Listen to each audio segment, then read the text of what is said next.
இறை வார்த்தையை கேட்டு அதை கடைபிடிப்போர் இன்னும் அதிகமாக பேறு பெற்றோர் அப்படி என்று சொல்லக்கூடிய அந்த வார்த்தை. பிரியமான அன்பு சகோதர சகோதரிகளே, இறை வார்த்தையை கேட்பது மட்டுமல்ல, மாறாக இறை வார்த்தையை கேட்டு கடைபிடிப்போர் இன்னும் அதிகமாக பேறு பெற்றோர்.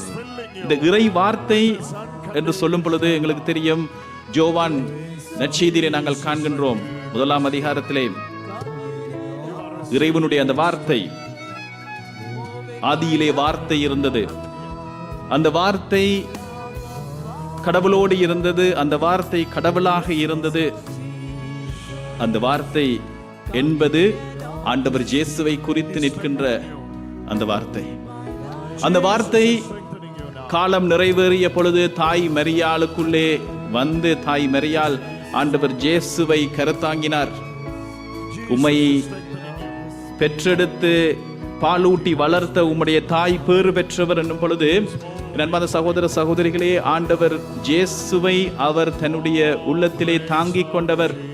அது மட்டுமல்ல, ஆம் என்று சொல்லி அதற்கு பதிலளித்து, என்னதான் சவால்கள் பிரச்சனைகள் வந்தாலும் ஆண்டவர் கொடுத்த அந்த வாக்குறுதிக்கு பிரமாணிக்கமாக அவர் வாழ வேண்டும் என்று சொல்லி இறுதி வரை எல்லா விதமான துன்பங்களையும் தாங்கி வாழ்ந்த அந்த தாய் மரியாள், ஆண்டவர் சொல்லுகின்றார், அந்த தாய் மரியாளை போல, அந்த தாய் மரியாளை விட இன்னும் அதிகமாக பேறு பெற்றவராக நீங்களும் நானும் மாற வேண்டும் என்று சொன்னால் நாங்கள் செய்ய வேண்டியது இறை வார்த்தையை கேட்டு அதை கடைபிடிக்க வேண்டும்.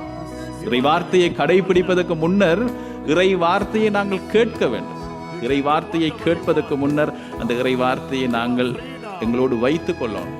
இறை வார்த்தையை எடுத்து நாங்கள் வாசிக்கணும், படிக்கணும்.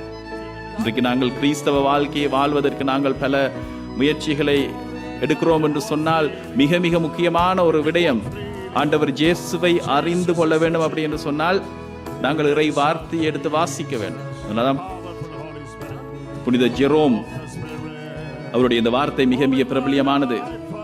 இறை வார்த்தையை பற்றி இருக்கின்ற ஐயப்பாடுகள், அது பற்றி உங்களுக்கு இருக்கின்ற அதை அறியாமல் இருப்பது ஆண்டவர் இயேசுவை அறியாமல் இருப்பதற்கு சமன் அப்படி என்று சொல்லி, ignorance of the holy scripture is ignorance of Christ Jesus.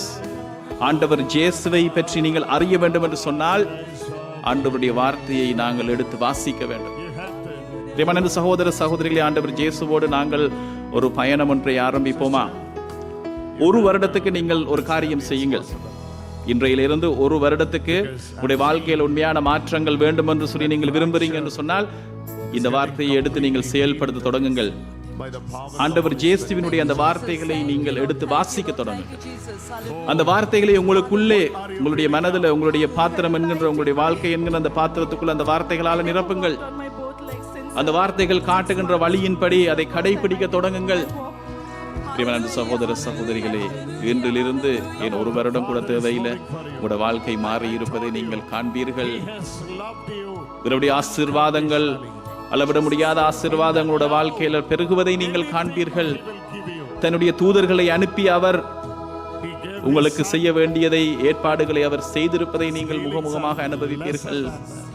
அன்பார்ந்தவர்களே, ஆண்டவர் இயேசுவை பிடித்துக் கொண்டு, ஆண்டவர் இயேசுவுடைய வார்த்தைகளை பிடித்துக் கொண்டு, அவர் யோவான் அதிகாரத்திலே இன்னொரு தடவை அவர் சொல்லுகிறார், நீங்கள் என்னுள்ளும் என் வார்த்தைகள் உங்களுக்குள்ளும் இருந்தால் நீங்கள் விரும்பி கேட்பவை அனைத்தும் நடக்கும் என்று சொல்லி.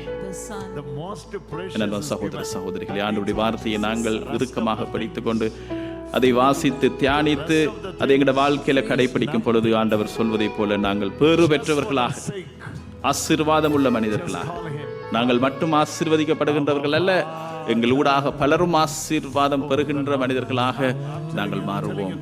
அந்த அருளை இறைவன் தர வேண்டும் என்று சொல்லி தொடர்ந்து மன்றாடுவோம். தந்தை, மகன், தூய ஆவியாரின் பேராலே ஆமென்.